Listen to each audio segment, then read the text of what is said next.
In the summer of 2012, the grand experiment known as the Eurozone was teetering on the edge of a total systemic collapse. Imagine a currency shared by over 300 million people, spanning from the industrial powerhouses of the north to the sun-drenched coasts of the Mediterranean, suddenly facing an existential threat not from an invading army, but from a mathematical certainty. In London, at a high-stakes investment conference, a man named Mario Draghi took the stage. As the president of the European Central Bank, his words carried the weight of 18 national economies. He uttered 3 words that would go down in financial history: whatever it takes. At that moment, the Greek debt crisis had evolved from a local budgetary mishap into a global contagion that threatened to pull the entire world back into a depression. The stakes were nothing less than the survival of the euro itself. If Greece fell, would Italy be next? Would the common currency dissolve by Friday? To understand how we reached that precipice, we have to look back at a story of hidden ledges, structural flaws, and a rescue mission that cost hundreds of billions of dollars. Stay until the end to find out how a single sentence from a central banker achieved what years of diplomacy could not, and what this means for the stability of your portfolio in an increasingly interconnected world.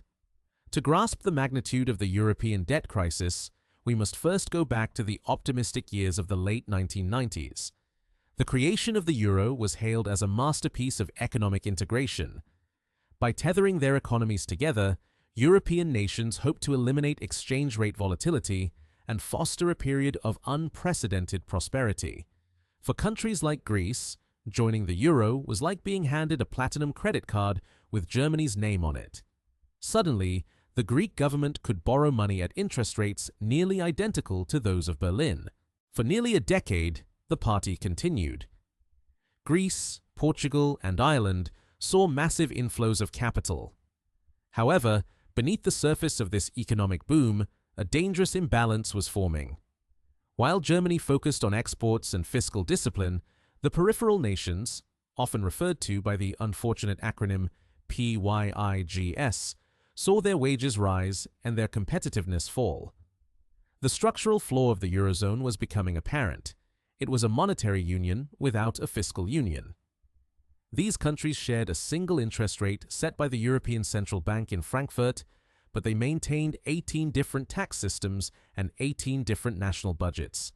When the global financial crisis of 2008 hit, the tide went out and we quickly saw who had been swimming naked. The problem truly began to unravel in late 2009 when a newly elected Greek government made a shocking announcement. The previous administration had been massaging the numbers for years. The budget deficit was not roughly 6% as previously claimed, it was actually over 12% of gross domestic product. As the weeks went by, the news got worse. It was eventually revealed that Greece had used complex derivatives orchestrated by Wall Street firms like Goldman Sachs to hide the true extent of its sovereign debt. By masking loans as currency swaps, Greece had managed to bypass the strict debt limits required by the Eurozone. When the truth finally emerged, the market reaction was swift and brutal.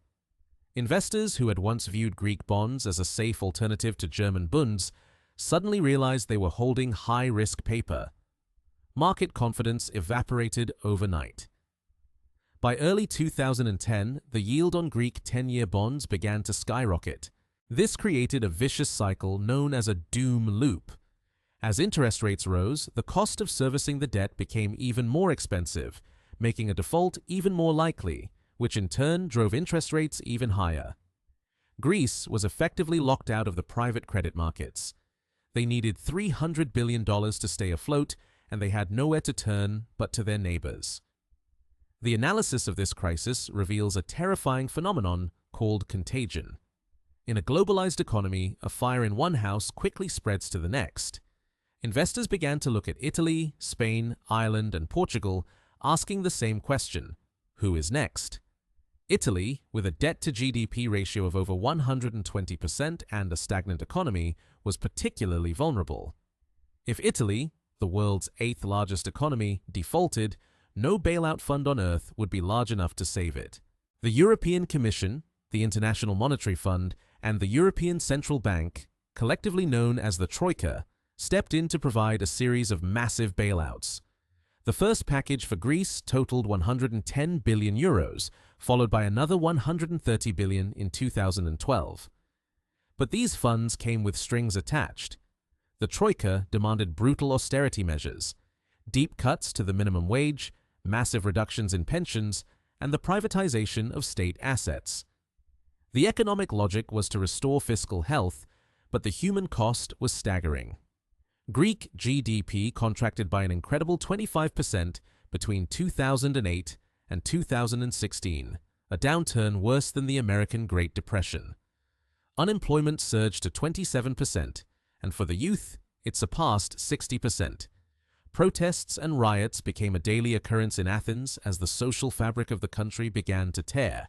The turning point arrived in 2012, when the crisis reached its peak intensity. Private bondholders were forced to take a haircut, accepting a 53% loss on the face value of their Greek debt. It was the largest sovereign debt restructuring in history.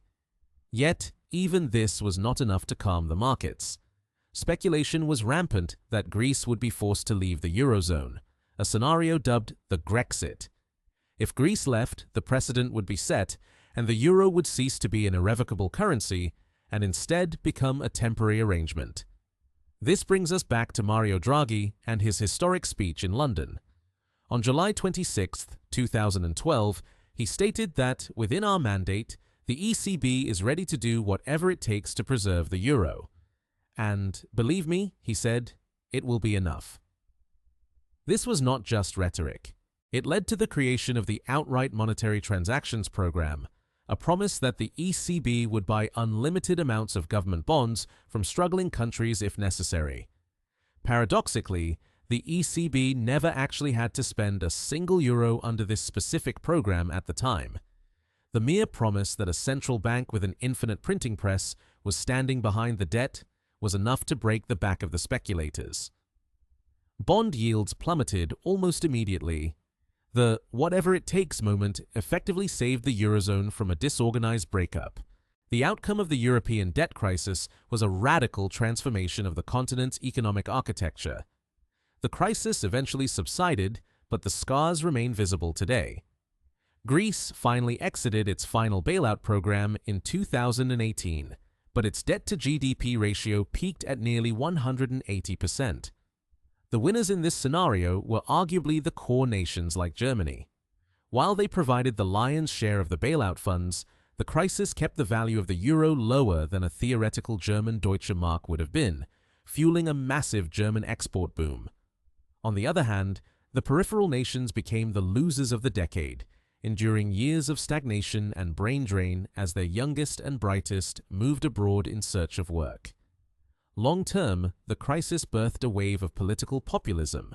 In Greece, the far-left Syriza party rose to power on an anti-austerity platform, while in Italy and Spain, the traditional political order was upended by movements skeptical of the European project. The ECB emerged as the most powerful institution in Europe, expanding its role from a simple inflation fighter to the ultimate guarantor of European stability through massive programs of quantitative easing.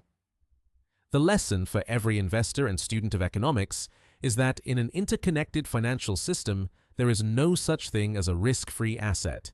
For decades, sovereign bonds of developed nations were considered the gold standard of safety, yet the Greek default proved that even governments can fail. We also learned that central bank credibility is the most potent weapon in the financial arsenal. Words can move markets more effectively than billions of dollars in actual transactions. Furthermore, the crisis highlighted the danger of internal devaluation. Because Greece could not devalue its currency to make its exports cheaper, as it might have done with the drachma, it was forced to slash wages and spending, which crushed its domestic economy. This serves as a stark reminder that monetary policy and fiscal policy must work in tandem. You cannot have one without the other for long. Today, as global debt levels reach new record highs, the ghosts of the European debt crisis serve as a warning. We live in a world where the solvency of a small nation can threaten the retirement accounts of a worker half a world away. Understanding these mechanisms isn't just about history. It is about recognizing the signals of the next crisis before it begins. Let me know your thoughts in the comments. Do you think the Eurozone has truly solved its structural problems, or are we just waiting for the next whatever it takes moment? The stability of the global economy may depend on the answer. This video is for educational purposes only and should not be considered financial advice. Always do your own research and consult with a qualified financial advisor before making investment decisions.